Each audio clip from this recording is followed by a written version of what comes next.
healthcare encounter is critical in obtaining relevant information to guide and direct the delivery and accuracy of care. Studies have clearly demonstrated that more than 70% of diagnoses and advancement of care emanates from factors like how the patient speaks, how the patient looks and acts, how the patient behaves, and other information gained by the doctor during one-on-one patient encounters and consultations. In routine doctor-patient interactions, much of this information is not recorded and is lost.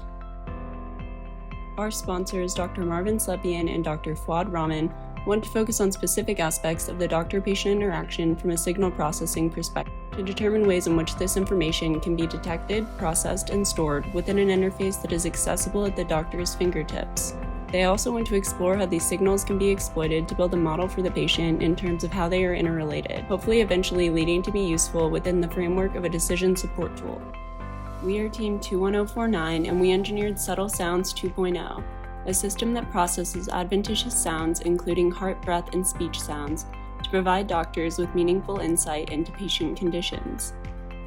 Our team members consist of 2 electrical and computer engineers, Juan Tron and Rishad Aryan, 2 biomedical engineers, Logan Morales and Nate Smith, and an optical scientist and engineer, Julia Ritz. Our final design is a highly robust and adaptable system that meets all of our system requirements and flawlessly integrates our 3 subsystems. The chart here is a flow down of our system requirements down to the subsystem levels. Our system requirements are categorized in terms of performance, environment, and execution. Next, Nate and Rishad will examine the design decisions that we made in each subassembly based on our system requirements. Our original model used a wired room configuration, where each microphone was mounted in one of the 4 ceiling corners of the patient examination room.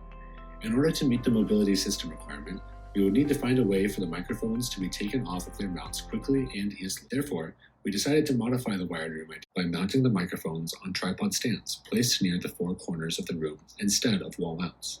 We used 4 large diaphragm cardioid condenser XLR microphones for speech sound detection.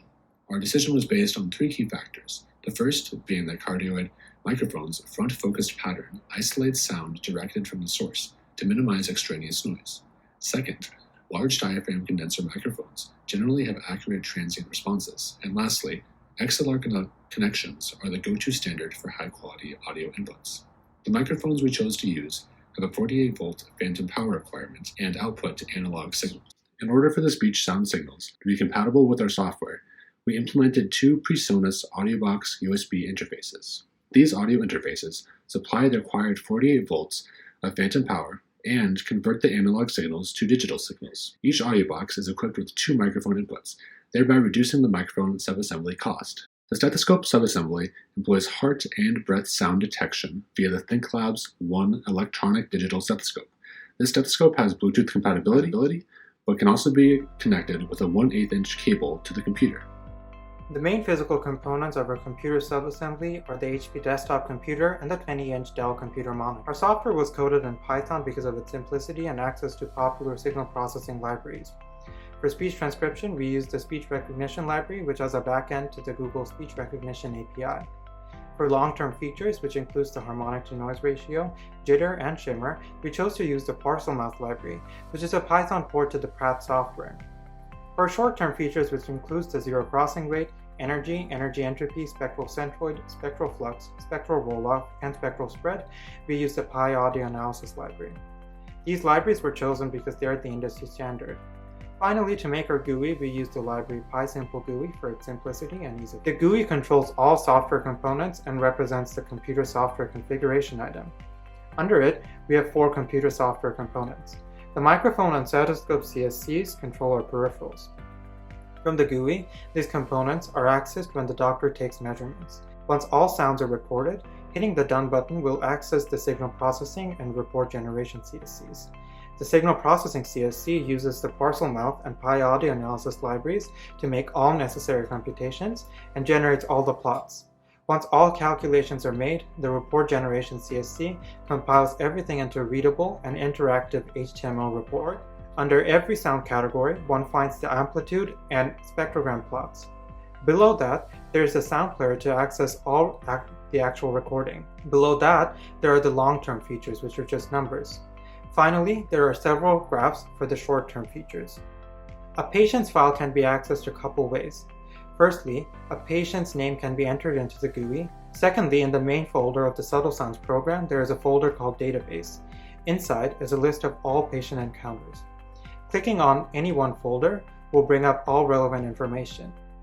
99%. Final acceptance testing and verification was performed in a patient consultation room in the University of Arizona Banner Medical Facility. By testing our system in the environment that it will primarily be used within, we were able to find more realistic results. We verified that the system can be easily transported between rooms in the facility and demonstrated the quick and easy setup process. As you can see here, our system is suitable for use in a standard 10-foot by 10-foot patient examination room. For the computer assembly, each signal processing function we used was tested for accuracy. With these 40 data points, we were able to make plots and find the R-squared scores for each function, which we use as our accuracy measurement. We were able to either meet or exceed our requirements for each function used. From frequency response graphs provided by the manufacturers, we calculated the accuracy of the devices in the frequency range that was relevant to our project. The stethoscope accuracy was calculated to be approximately 97%, and the microphone accuracy was found to be approximately 99%. The cumulative accuracy of the overall system was then calculated using the geometric mean of each subassembly accuracy. We have found our system accuracy to be 96.28%. The speed of the system is set at 44.1 kilohertz. Based on file size calculations and tests, our system will use about 200 to 600 megabytes of memory per session. The power consumption of the system from manufacturer specification, we see that the computer itself uses 300 watts of power at. To finalize our presentation, we'll summarize our budget and spending. Unit cost for our final system amounts to roughly $2,650. Being the first of its kind, we don't have any reference to compare. However, we believe that this system cost is reasonable and feasible for hospital to purchase. We spent almost $3,000 to design and develop our system, putting us $1,000 under the budget of $4,000. Most of our expenditures went into our final system design. Our only extra spending was on the second computer. We purchased the HP AMD Ryzen 5 series desktop computer. After our first desktop computer, the HP 705 Elite Desk crashed due to what we think may have been a faulty CPU. With only a few weeks to go into design day, we did not have time for computer diagnostics and repairs, so we decided to move on with a new one. We did not experience any major setbacks from the computer crash because our software codes were stored in Risha's computer, and we have plenty of room left in our budgets too. Our new computer features a 12 gigs of RAM and 256 gig solid state drive compared to the 8 gig RAM and 128 SSD that our old computer have. These upgrades resulted in nearly 16% increase in our unit cost, but it improves the run speed and the efficiency of our system, and it will also provide a larger patient record database. Our final design meets all of our system requirements, aligns with the sponsor's vision for our project, and sits within 75% of our budget.